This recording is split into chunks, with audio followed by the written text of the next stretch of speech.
on the market, he's going to Norway and OSU. So I'm going to kind of do like a 5-minute overview of uncertainty then just to motivate where I'm going. So there's been a view that uncertainty matters. I guess there's 3 periods, well 2 and possibly 1 that is less clear. So one is in the drop itself. So here's a piece from Olivier Blanchard in The Economist in January 2009. He argued, and a lot of people argued it played some role, it definitely wasn't even the major factor, but I think most people think it's a factor in driving the initial drop in 08, 09. Then the second period where people have looked at it is the lack of recovery. So there's been a very weak recovery in the US and globally. So here's one piece from, I was about to say Andy McNabb, but no, not Andy McNabb, Bill McNabb. Andy McNabb's that like SAS guy. So here is the Global CEO Survey. It's the thing that Davos runs. It's not clear whether they honestly mean a first or second moment issue, coming back to the discussion earlier, whether they, uncertainty is like code word for not market demand, but they certainly talk about it. They redid this in 2006. 2016, they talked about geopolitical uncertainties. That's the kind of the lack of recovery. I would say being in Stanford, I see John Taylor and John Cochrane and a bunch of other kind of Republican-leaning economists quite often. So for those people, the best evidence that uncertainty matters and it's important is that Paul Krugman thinks it isn't. So people who fantastically define themselves as the exact inverse of Paul Krugman. And Paul Krugman's argued it doesn't matter a lot. So he starts off kind of polite, unusually polite for Paul Krugman, and then he starts becoming quite, Paul Krugman's culture of fraud, the uncertainty scam, another bad story bites the dust, uncertainty of the OECD, what they say versus what they mean. I think that's it. I know the phony fear, but it just goes on and on. So I'm going to use Paul Krugman as a motivation. Paul Krugman has 2 issues, one of which I don't agree with, and one I think is a very real issue. One I don't agree with, he claims you can't measure it. You can't measure anything perfectly. I mean, you can't measure national accounts, having been involved in testing surveys and census. There's definitely measurement error. But the fact you can't measure something perfectly doesn't mean you can't measure it at all. The other thing he raised, I think, is a real issue about cause and effect. And there's a massive issue about cause and effect. And I'll come back to it. And the first half of the page is going to be trying to deal with cause and effect. And then the second is going to be talking about finance. So, maybe Krugman's right. And the reason maybe he's right is we've had 2 big uncertainty shocks. We had Brexit and Trump. The newspapers are full of stories about uncertainty. Nothing's happened. The British seem to be doing their best to change that. It's just unbelievable.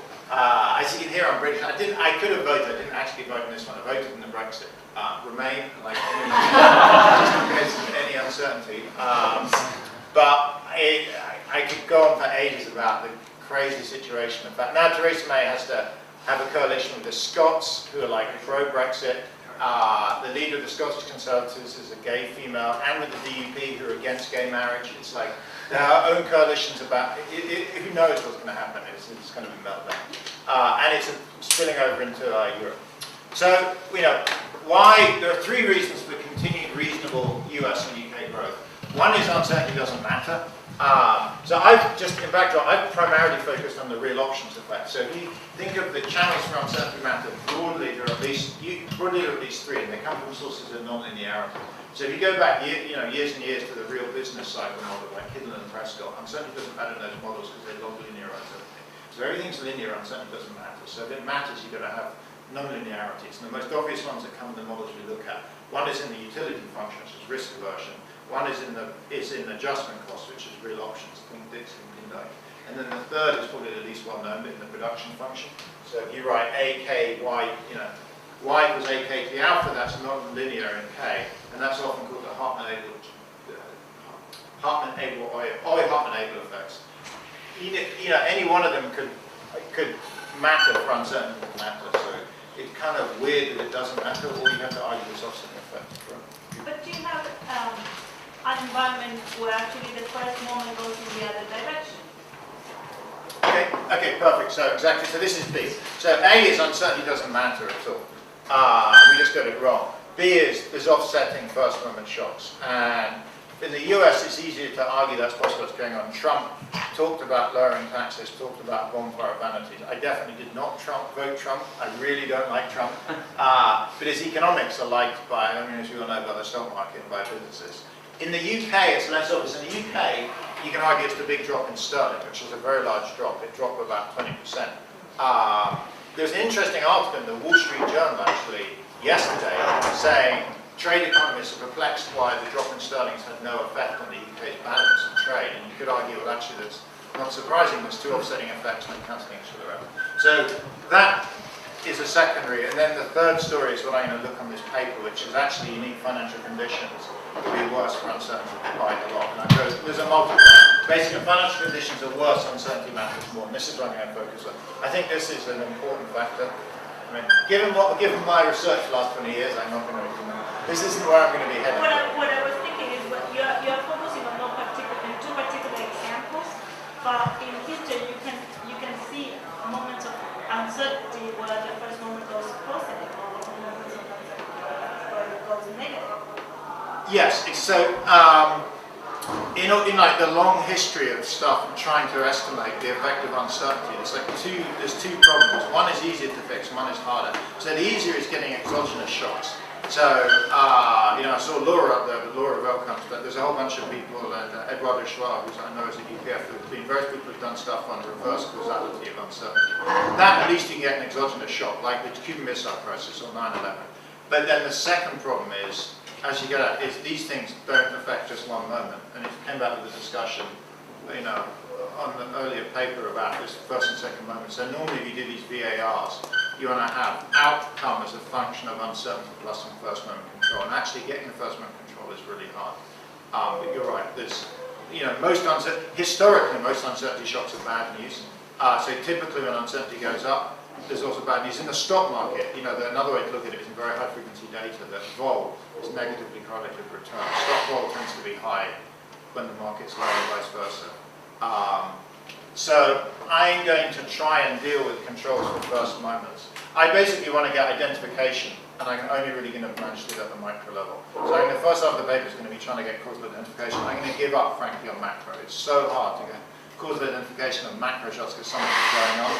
I'm going to go for micro data and then come back to argue that I've identified something causally. In some sense, I think we care more about macro effects, but we just have better identification.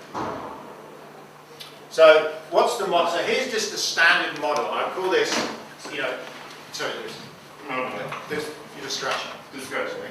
I give this as an auction again.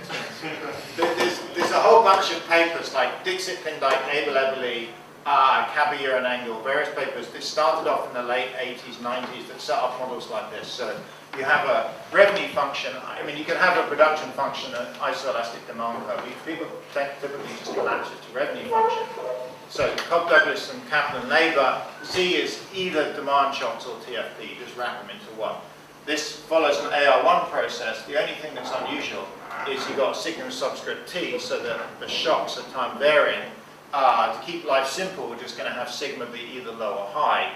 Low uncertainty, high uncertainty. And if you had a 2x2 matrix, mostly it's low, and occasionally there's a high shock and it lasts, let's say, 1 year.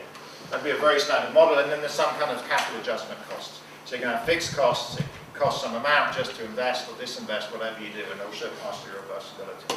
If you do that, you're going to get something that looks like this. This is very standard. These are what's called SS bands. SS apparently goes back to like World War II, when they're talking about inventory control models. So upper S was stock, the little s was destock. I don't know why, but that's the kind of the naming in the literature. And here if you look at his current capital, his investment, in this model, when uncertainty is low in blue, if your current capital gets too high, you actually want to sell it. You've got too much. If it gets too low, you want to buy it. Red, you can see now you're more cautious about buying. You're also more cautious about selling. So it's a very standard model. Here's your zone of inaction with low uncertainty. It moves out with high uncertainty. Now, what we're going to do is add financial constraints. The simplest way is really to make it expensive for firms to get finance externally. And if you're going to do that, you need to allow them an extra state, which is cash, because otherwise they can't hold cash. It just adds a kind of random extra cost on. So we're going to assume that firms can also hold cash. They can get some return on cash. You could set that to be 0. It doesn't really matter as long as it's below the discount rate. So basically, you don't want to. Otherwise, if that's above the discount rate, you hold infinite cash. If it's at the discount rate, you're indifferent. So you want it to be that ideally you hold no cash, except it's the liquidity value. There's a budget constraint, so E, which is kind of earnings equals profits, minus investment costs, minus the change in cash. Actually, that's the cash flow. This is cash flow. And if it's positive, you can pay out a dividend. If it's negative, you have to raise equity, and there's the cost of raising equity. And if this cost is zero, it collapses back to the old Dixit-Pindyck model. But if this cost is non-zero, you can think what's going on here now is you don't want to have to raise equity too often. You could also call this debt. We just call it equity. It doesn't really matter. You basically have to raise external money.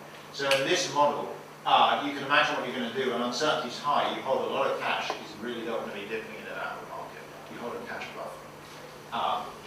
And I have new subscript T to allow for financial shocks. U can be low or high. When it's high, it's very expensive to raise external equity. So in 2008, people were very skeptical. Maybe asymmetric information, or people don't want to lend you money, so to raise external equity, it's expensive. The numbers, by the way, in steady state are for US listed firms, it's about an 8% discount on your current share price if you issue new equity.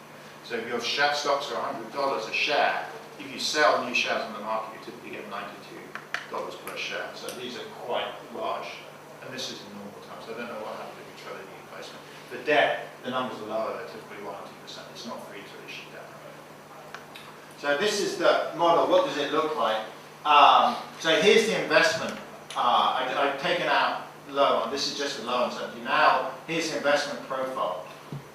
Now you have, when capital is too high, you're going to start selling capital, fine.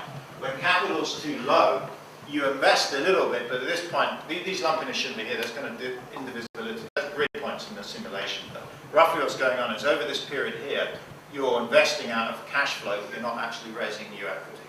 So at this point here, the marginal revenue product of capital is high, but it's not high enough to go and pay the fixed cost of borrowing more money or raising new equity. At some point, your capital is so low, you really want to invest a lot, and at that point, you jump like this. So at this point here, they're both paying a fixed cost to invest, and they're also paying a fixed cost to issue new equity. So in the old investment literature, one of the things I was mentioning about it is the lumpiness of investment, right? So the Yes. I guess this kind of fixed cost of issuing equity here would give you also a lumpy external financing, right? You're exactly right. So you could, I guess that's one way to argue, right, and document that. I totally agree. Right. So you're absolutely right. So in some ways, this isn't, the finance guys have known about this for a long time. It's the old paper by, I forget the name of it. This paper's in like the 90s. It's cited in this, but Roberts. Tyler? They don't. Well, I don't have a hard copy with me. If I could run to my back in my hotel room, they're so close. Just to back that. But there are papers. There's a large. So the paper. I tell you the result, and I mean you kind of go, which is if you think of if there are no adjustment costs and your world was like this, if Z is going up and down continuously, you should be continuously adjusting a financial structure. If you have an optimal financial structure, everything in a stochastic world, you should be continuously adjusting it. If you look in the data, it's actually so they're not. There's lumpiness in firm level data. They don't tend to issue equity. They do it every 2 or 3 years. Every so often they make big debt placements. And this model will exactly predict it. The finance guys, I mean, correct me if I'm wrong, as far as I know, there's a literature on the real side, which is the Dixit-Pindyck stuff, and then there's a literature on the finance side, which has financial adjustment costs. I haven't seen the two of them put together. And this paper is trying to say that they both exist. If you put them together, they multiply each other. But you're right, there's a financial literature talking about lumpiness of financial behavior, and it's completely consistent with this. In fact, if you think about it, even with real adjustment costs, you still get lumpiness of financial behavior. It just wouldn't be as extreme. What would happen is you'd have lumpy investment, and that would follow through. You'd have it would be like a Boston jumping. You'd have small Gaussian noise, and whenever you made an investment, you'd have a big jump as well. But you would never have true zeros in financial behavior. Sure, the way you model the equity issuance costs, it seems like the only firms affected are the ones who want to invest. So basically you hold down the guys who want to invest, while the guys who want to divest, they are not affected by that. So does it mean there's additional misallocation? We know all of these SS models, when you divest here, you're also looking at what's going to happen in the future. So,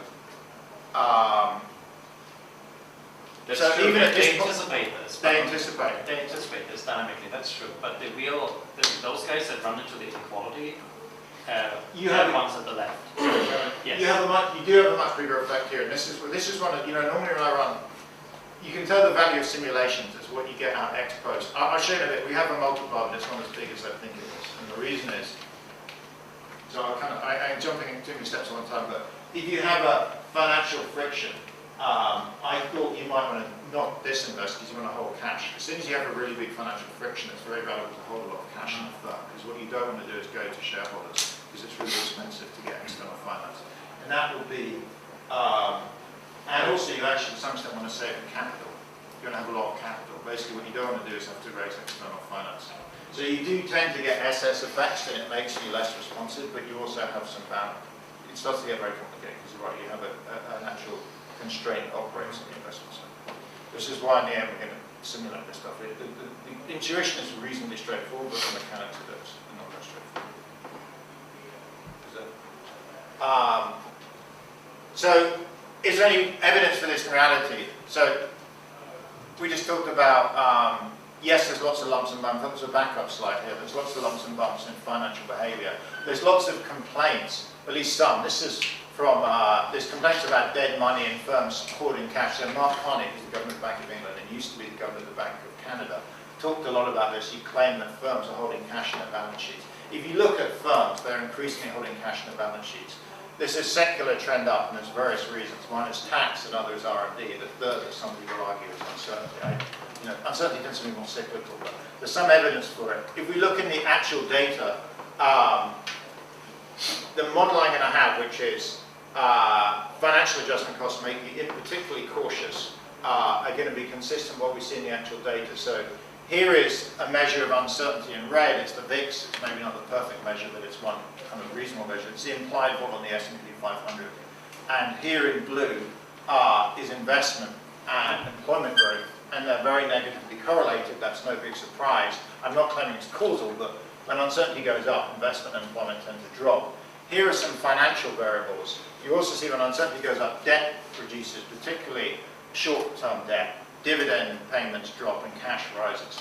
So the broad story in the model that I'm going to argue is when you have real and financial frictions, when uncertainty is high, you pause investing because the real option effect reduces investment and employment. But you also want to build up cash because you're more nervous, and the way you build up cash is by reducing investment, but also reducing dividend payout. And you cut debt. Why do you cut debt? Because debt makes you leveraged, and higher debt makes you more uncertain. I was going to say though, in terms of the slow recovery, so it looks good for 2008, 2009, 2010 probably. But from like 2010 to 2016, in the slow recovery period, isn't it a low volatility period? First thing I don't want to collect. This slow recovery is a puzzle, I guess. Everyone works in, whoever talks to central banks or governments knows it's a big issue. It's wrapped up into, I think, the longer slow productivity growth phenomena, which is 4 or 5 stories. I think uncertainty may have played some role in the slow recovery. My guess is it played, I don't know, 10% of it. It's not the primary role. I suspect the primary role is actually longer run slow productivity growth. And why is the longer run slow productivity growth? That's, there's the Gordon view of, all the good ideas have gone, and then there's the John Cochrane view that regulation is killing the economy, and then there's the Obamacare. So it's Obamacare.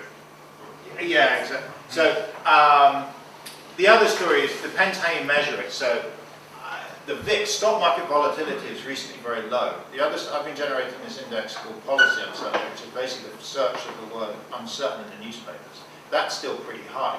So it's kind of, now is a particularly odd time. If you read the newspapers, you will find loads of stories talking about immense political uncertainty, but the stock market is very stable. So the question is uncertainty high or not?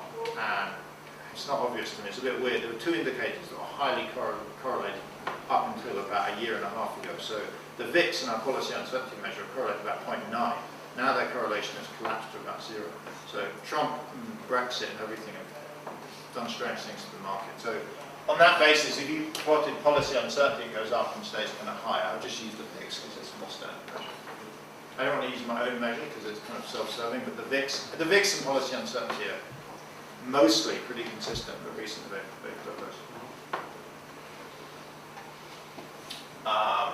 So I'm going to talk about, first up is causality, then I'll talk about financial constraints. So if I've got time actually, hopefully at the end I have a third section input here, but I'll talk about measuring uncertainty using surveys. So coming back to some of the discussions, it's not clear how to measure uncertainty. There's a lot of dispute over how you do it. We've been running some actual surveys of firms asking them for probability distributions. Don't go through them at the end. They look surprisingly good. So firms seem to be able to make surprisingly informed probability distributions. So causality, I'm going to argue the real impact of uncertainty is to reduce investment, hurry, and output growth. The financial impact is to cut debt, cut equity payouts, and increase cash. So this is the caution effect. You're cautious. You don't do any real activity. You're cautious. You also try and be more conservative on your financial side. You get rid of debt. You stop paying out to shareholders and you increase cash holdings. What about the financial uncertainty multiplier? We argue that adding financial frictions increases the impact of uncertainty by 50%. So that would argue the reason uncertainty was so damaging in 08, 09 is there's very tight financial conditions. By the time you get to now, financial constraints are no longer operative, therefore it's not as damaging. Two questions. So I think, though Nicola might know much better, that these kind of models just say that you reduce debt and you pour cash, but what you saw was a lot of substitution of bank debt to corporate debt. And there was a lot of substitution from one side of the market, one side of financing to the other. If you think that the same kind of precautionary savings exist, then it's a weird that explains. And the other is the usual thing, which is how come the aggregate effect is so big when this is going to hit the typical medium, small-sized firm that is facing these constraints? Like you're going back to the usual problem of generating large macroeconomic impact of financial constraint at the firm level, and we know that that's very hard to obtain because firms should just save themselves out. The firm with lots of cash shouldn't be facing this problem. So in reverse, so on the first point, I actually think, so this is the numbers from, so this debt growth is from CompuStat. So I agree, yeah, and CompuStat is far from perfect. We know it's not representative, but at high frequency, I think it's fine. A low frequency trends in CompuStat from the data. I think the total might be right, but the thing is, they may have predict that you go out of both that because they're both subject to cost, and we saw a lot of. I could have I mean, some of that will be market microstructure, which this slide here is a hangover from in the paper. In the model, we used to have short and long-term debt, and it was just too complicated. There were too many states, so we just abandoned it and went back to just cash. In fact, cash and one source. We used to have short debt, long-term debt, and equity, and it was just unbelievably complicated. I don't know if they move between different forms of debt. In here, we just have debt, and overall debt goes down in recessions. Now, there's supply and demand issues as well, which we haven't. I mean, we have a PE model, so you can also argue in other reasons banks don't want to lend you money. So there are a lot of stuff that we haven't done. We're kind of doing a partially good model. When you aggregate up from having done PE to GE stuff, all of the impact sizes compress a lot, price effects. We haven't done that, it's on our list to do. With the pure uncertainty shocks, when I did pure uncertainty shocks, when you go from PE to GE, the impact size, that high frequency doesn't change that much, but in the medium run it falls a lot. In fact, the numbers from the empirics are just really big when you apply them to the macro side. So when I show you some of the regressions in the micro data, it implies possible large macro effects, so there must be GE effects going on. So GE is like on the list to do. It turns out doing the model of financial frictions adds at least, I think it adds 3 states. It just makes the model a lot more complicated. So then wrapping GE, I mean, eventually we get cross-sell Smith wrapped around it. It's just, right now, I'll show you PE stuff. You'll see from the slides towards the end, the PE stuff is not yet finished. So when that's up and running, then we go to GE. So, related to what you were saying, I think one potential way to go around to what you were saying is if the uncertainty shock is unexpected, or at least the magnitude. Right? So firms would ex-ante insure, hold cash, but holding cash is costly. As you said, the return is lower than the discount factor. So in equilibrium, firms would want to self-insure. But if the uncertainty shock is larger than expected, with either something very large or totally unexpected, then I guess even with steady state insurance through holding cash, you will still have large effects, I think. Right. Yeah, some of them are known. Okay. So if you can argue that some of these shocks were not really so rare that were unexpected, like jumping uncertainty during the Great Depression. Yes, so I think most of them, not all.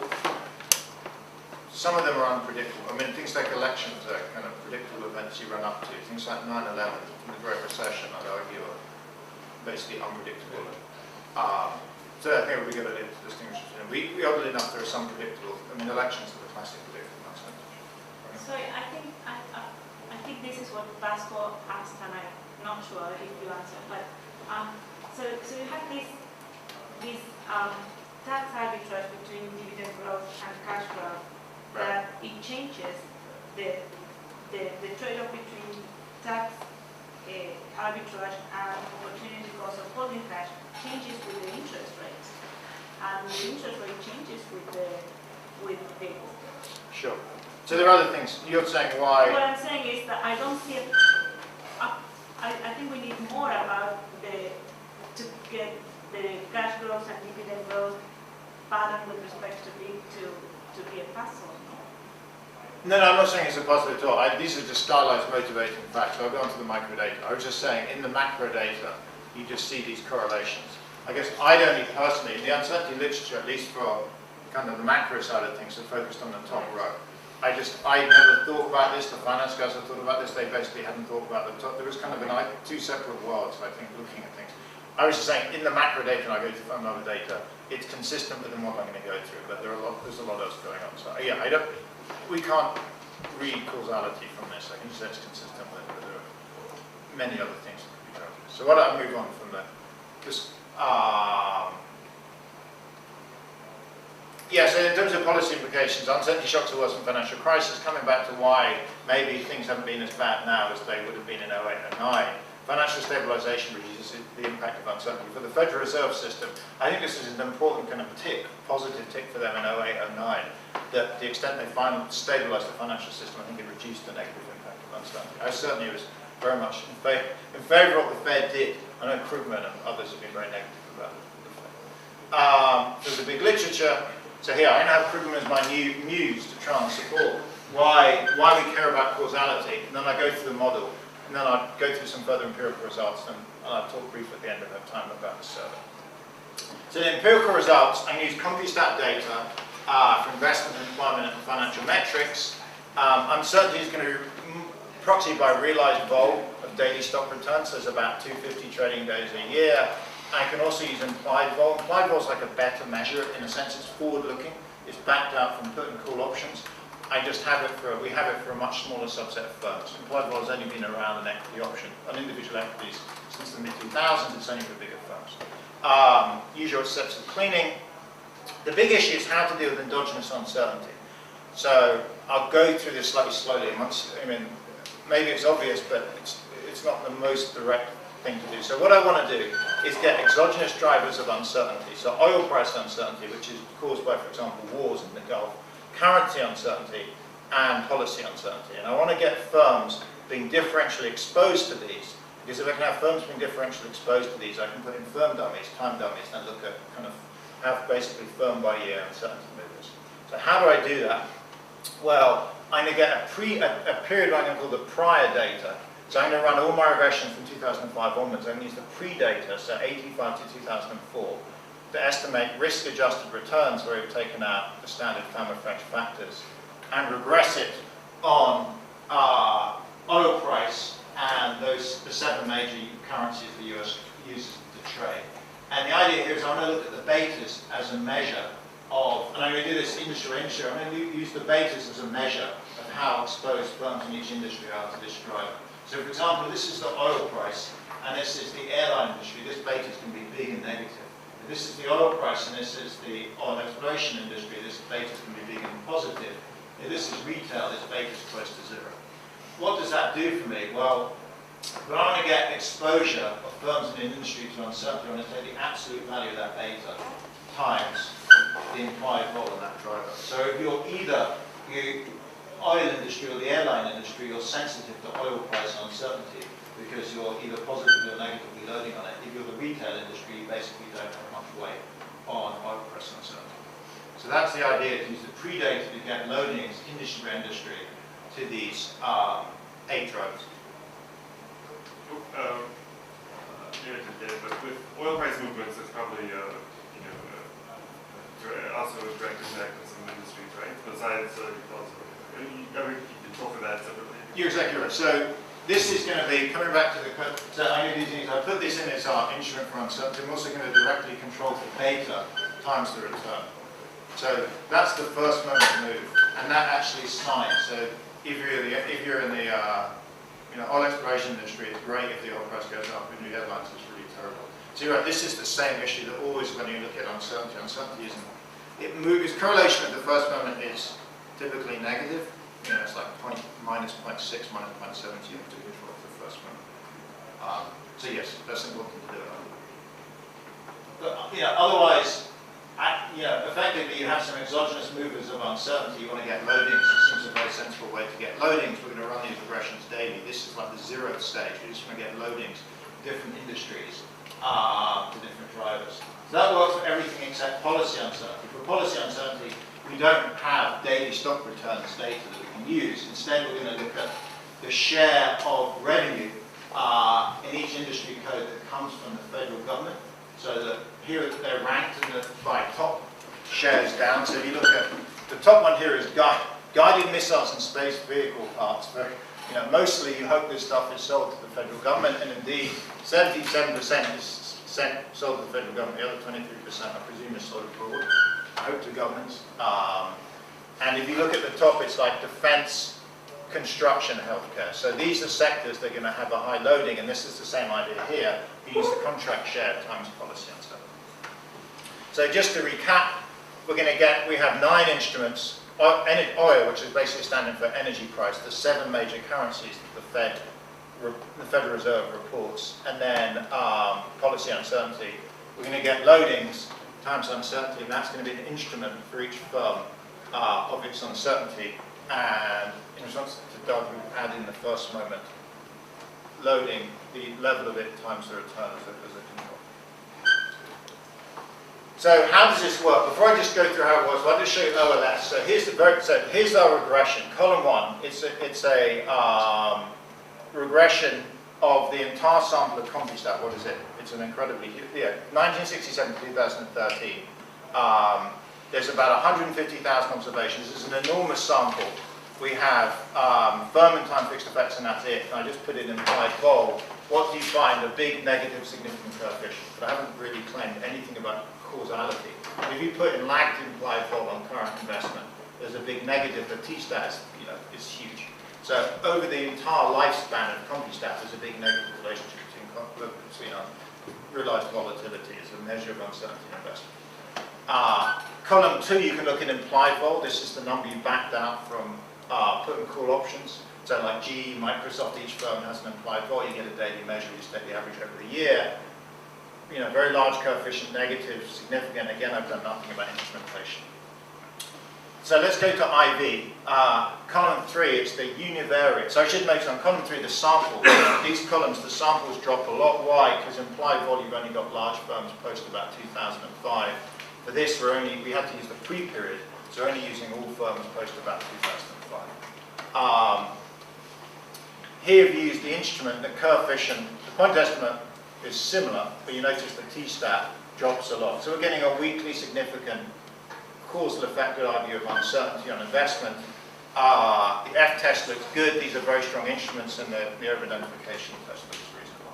And then finally, I'll just pause for a minute, but you can do IV, you can add in all kinds of controls. In the finance literature and investment literature, there's endless different controls people put in. It's not obvious what you do or don't want to add. I either put in none or the kind of standard. We took this from Welch's 2004 paper. You get a pretty similar result. So the end result is a coefficient of minus 0.06. How big is that? A 2 standard deviation change in uncertainty is about 0.7. So a 2 standard deviation change in uncertainty would be associated with a carbon investment of about 4%. So at the micro level, that's small. So the average CompuStat firm has a mean investment rate of about 20% a year and a standard deviation of 25. So this is very small. At the macro level, this is like a huge effect. So even in the Great Recession, investment fell by 3%.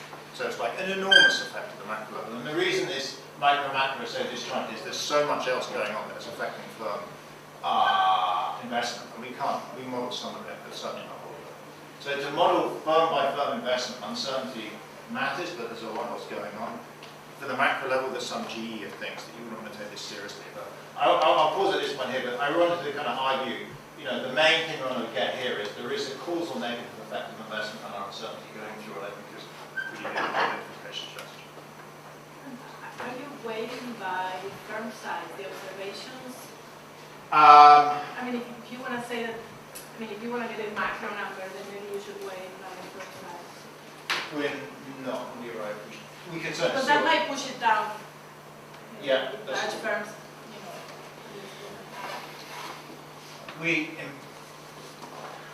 Yes, we should do that. We implicitly be going from columns 1 to 2, but heck, what else changes? The reason is only large firms have equity options on them, but also the time period changes and the measurement changes. Yeah, so we could wait for because we go ahead. Probably volatility for the large firms is much smaller, so in terms of elasticity, those results might be bigger.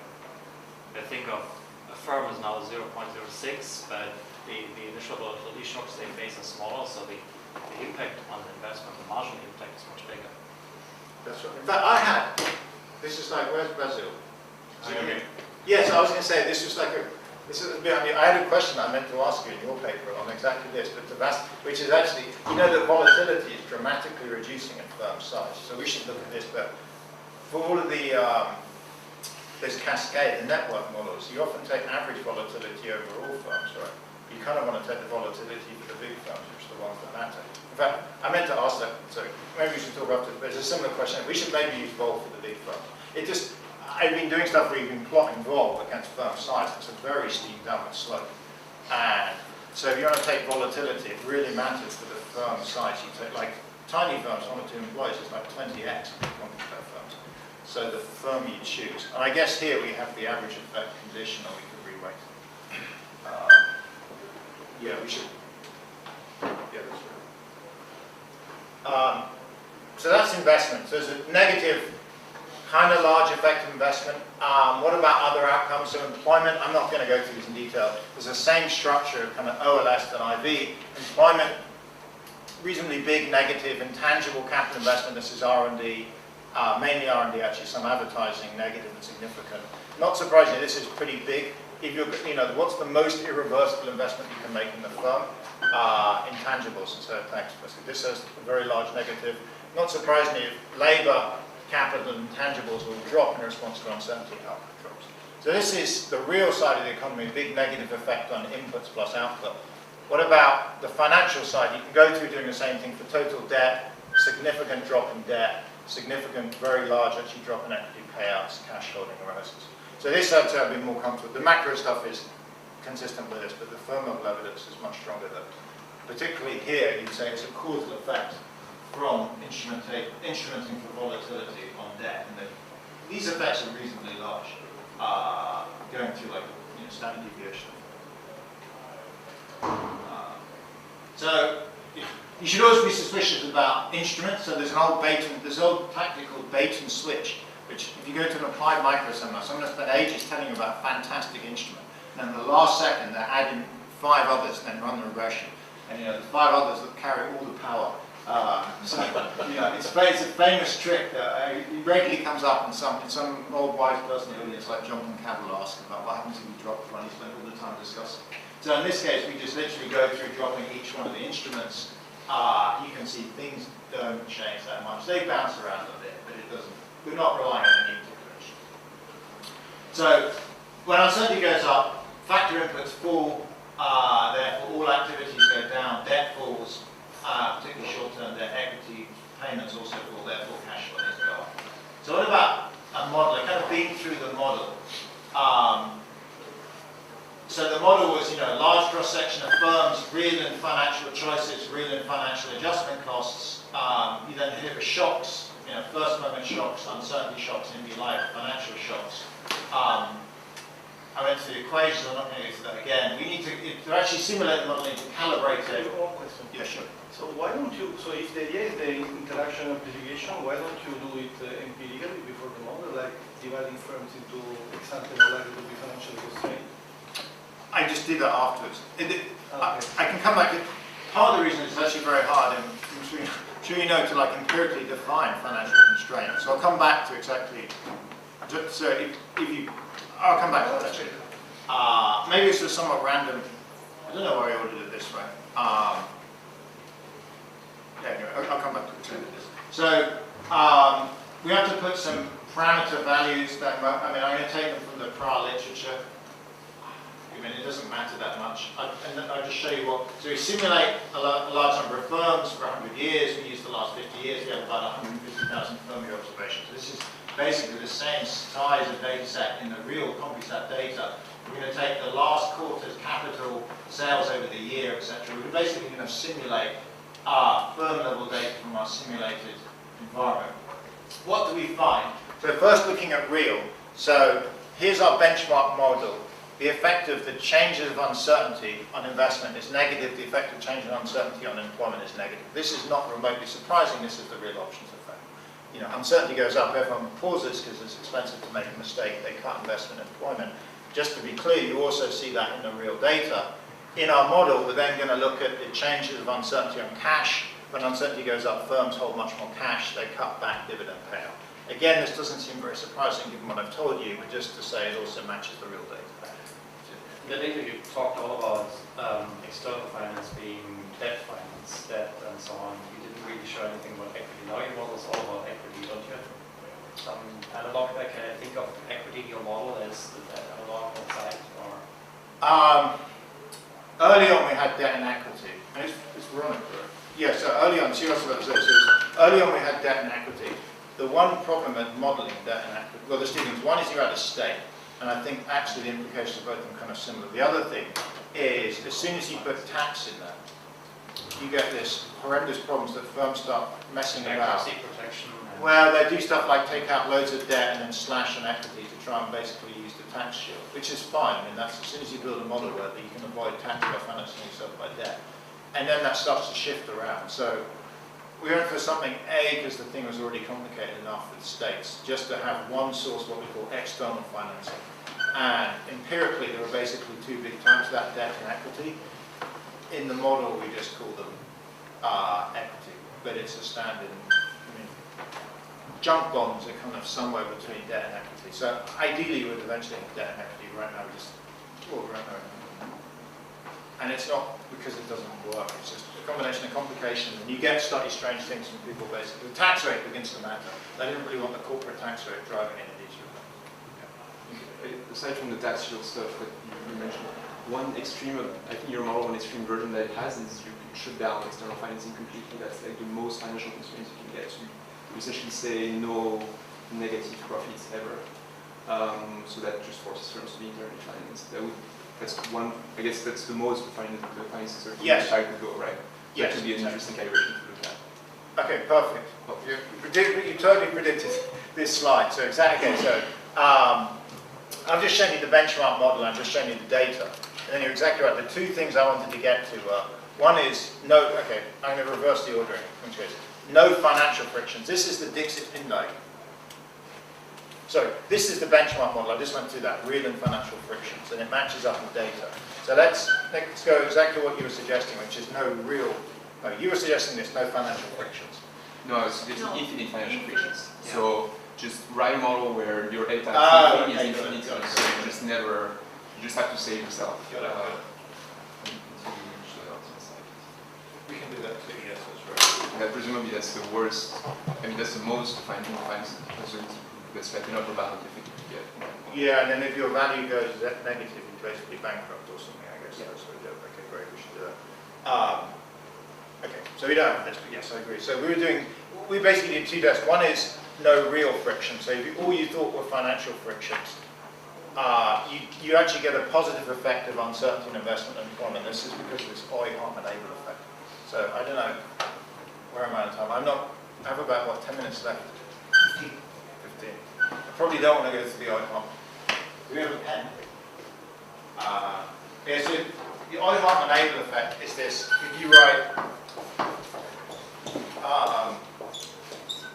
write a reduction function like that down, if you solve it, which you can do pretty easily, you'll find K star, imagine no adjustment cost equal K star equals some constant times A to the alpha, and L star equals some other constant times A to the beta. 1 minus alpha minus beta. So you can do that. If you write profit equals y minus rk minus wl, you'll get this out. So this is an old, this goes, I mean, Walter Oy has this result back in the 60s. The reason it's relevant is you're now convex in A, and you're convex, both K and L star are convex in A. Therefore, the more uncertainty is in this pure simple world, you actually like uncertainty. Why? Because when things are really, when you have a high A, you expand, you take a lot of it. When you have a low A, you contract and insure yourself against it. So Walter Oy, Andy Abel, and Richard Hartman have this reoccurring result that comes every 11 years. So it's like econometric 61, RE starts 72, AR 83. So it should be in 94, I guess if I look somewhere. And the QJ in 94, I think this result. It's basically in a world with no adjustment costs and decreasing returns to scale and revenue function, uncertainty is actually good. So in this world, we have no adjustment costs, so therefore uncertainty is good. You still get some effective financing on cash. It's not really clear what's going on. There's not a lot of effective uncertainty. If we go to this world here, which is no financial frictions, this is the Dixit-Indite world, we still get negative effects of uncertainty in investment and employment. There's no concept of cash, you can never hold it. And dividends is negative, but it's not really clear what this means. So, probably B depends a whole lot on how you think about the cost of the returns to holding cash, the RC. yes. So if you put, I would imagine it's a negative number because it basically, it's something you hold an asset which doesn't have intrinsic returns, and that's an opportunity cost for an owner to have his money invested somewhere where it doesn't do anything. No, they normally, okay, so practically, we put it at half the discount. So we have a Bellman equation with a discount rate, and we gave the return on cash as half that discount rate. So randomly picked, and the discount rate is 5%, so we gave it 2.5%. So why is it not 5%? Well, you can presumably get a higher return by investing in a business. Well, that's not zero. Normally, you can put it in like overnight deposits and short-term treasury bills. Even in uncertain times when the central bank is at the $0 bound. You can certainly get zero. Well, I was about to say you can certainly get zero. Maybe not. It would help you, no? Yeah. I'm going to say we set it as a low number. You can set it as zero. All you want is firms don't want to hold cash. So you're basically you could be negative. You want to make it. You want to charge them to hold cash because then they don't hold anything in cash. Then they still want to hold cash for insurance reasons. So you want to kind of have them manage cash. Whoops. So. This is the finance uncertainty multiplier. The impact of uncertainty on investment is about between a third to a half higher when you have financial frictions versus not having financial frictions. So in this model, this number bounces around a bit depending on parameters, but you typically get something like 50% higher negative effective uncertainty on investment and employment with financial frictions because of this cash holding channel. So exactly, I asked earlier about this, is there any evidence? So we can run regressions of these outcomes on volatility and volatility times financial constraints. Measuring financial constraints in the data is not easy. That's not really a fantastic measure. One is using credit ratings, another is using employment size, and the third is using volatility. I don't really want to put much emphasis. The problem with financial constraints is there's things like the Kaplan-Zingales index, but they're very endogenous. So the Kaplan-Zingales index says, do you hold a lot of cash? And you don't hold much cash, you're deemed to be financially constrained. But maybe the reason you don't hold lots of cash is because actually you're financially unconstrained. So there's been a big pushback with things like the Whitehead-Wu and KZ index. So we're going to go with size. If you're small, you're almost certainly more financially constrained than if you're big. And if you have a poor credit rating, you're almost more certainly constrained than if you have a good one. I point to these interactions are mostly negative, saying people that are financially constrained in the microdata appear to have a more negative effect on investment or uncertainty. It's not universal, it isn't the strongest regression though. Mostly the interactions are negative, i.e. if you have a bad credit rating, the impact of volatility on investment is bigger than. The other way you can look at it is in aggregate data. Again, this is not a test because many models could give this, but is it consistent at least with what we're claiming, which is break firms into constrained and unconstrained versus based on their credit rating, look at their behavior over the cycle. Here in green is stock vol as a measure of uncertainty. What you see is constrained firms, we did this based on 2006, so you look at their credit rating in 2006, firms which have worse credit rating in 2006 dropped a lot more in the crisis than those that didn't. Now you can think of lots of reasons why that is. For example, they couldn't raise money. But again, it's, macro data is not a good place to identify this. It's a good place to say, is it consistent, at least with our model, but there are other sorts. So, in conclusion, uncertainty shocks affect real and financial activities in the past. I was going to, unless I got another 5 more minutes. So, unless there are any more questions, I'll briefly talk about, come back to the discussion at the beginning, which was just trying to measure uncertainty. So I, oddly enough, had this discussion many times about why our policy uncertainty index is really high. The newspapers are talking a lot about policy uncertainty, and the markets are very calm. So stock markets are really unvolatile. Like some of them, the VIX was at its like 3rd lowest level in history before the UK election. It was like 9.8. So on his financial markets basis, we're extremely calm. So we've been working with Chicago, with Steve Davis Chicago and some guys at the Atlanta Fed to do this thing called the Decision Maker Survey. The basic idea is do what's done in the survey of professional forecasters, but for firms. So in the SPF, they asked macro forecasters, what's your probability of GDP growth being, say, less than -3%, -3 to -2%, up to 4% or more. And they have a whole load of bins, and you have to put your probabilities across all the bins. They have to 100. And then if people have 10, 20, 10, whatever adds to 100, really dispersed, you say they're uncertain on GDP growth, and if they put all their mass in the middle, you say they're certain. So they've done that for macro forecasters, for inflation, for GDP growth, for a lot of things. There's not really been anything done on firms, and the reason is, for firms, it's actually, there's no set of bins that are going to work. So the problem is some firms are experiencing minus 30% growth, and others, if you're in Silicon Valley and you have plus 50% growth, that's slow. Whereas you're in like, whatever, some are hit by a Chinese trade shock and you have 0, that's really high. So the way, after many years, we've been testing this for about 3 years now, it seems to work, is a 2-stage approach. In the first stage, we get firms to define their own bins. So what's the lowest, low, medium, high, and highest case for firm sales growth over the next year? These are the average numbers that 300 firms in some of the early testing gave us. And then we asked them, so here are the numbers, but you can see here's the lowest, low, medium, high, and highest cases they gave us. And in every bin, there's a lot of spread. Firms just have very volatile or heterogeneous growth rates. We then asked them to put their probabilities of their code. And here's the average numbers they gave us. So with those 5 bins and those 5 probabilities, we then have a density. What does it look like? Well, one question is, it's a complicated question. How many people can answer it? The answer is not everyone. So of all the firms we survey, about 85%, their probabilities add to 100, and their answers are monotonically increasing. So there's a surprising number of people who do like 5, 6, 7, 6, 7. We're like, no, that's like not monotonic. I mean, it might be a typo, we don't know, we have to throw it away.